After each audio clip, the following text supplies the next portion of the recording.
Bahay ka talaga.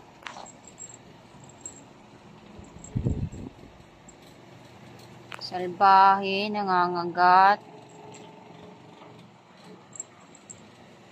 Nilong salbahe, ang sakit. Psst. Salbahe ka? Ayoko na sa'yo ha, salbahe ka ha. Nangangagat ka. Binibihisan ka lang. Wait lang, may kuto sa liig mo. Lapit dito, dali kay may kuto. Kukutuhan natin. Ito. Nangangagat ka kasi.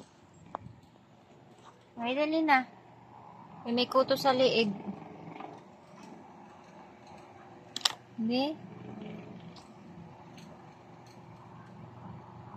Wala ka na pa ng konti na lang ang kuto ni Milo eh. Nagbagong buhay na to eh. Hindi na gumagala eh. Tingnan mo naman yung kalmot mo. Kalbaya. Higa na dito, dali. Hindi mangangagat ha. Kay masakit ha. Higa na. Dali kay may kuto sa liig.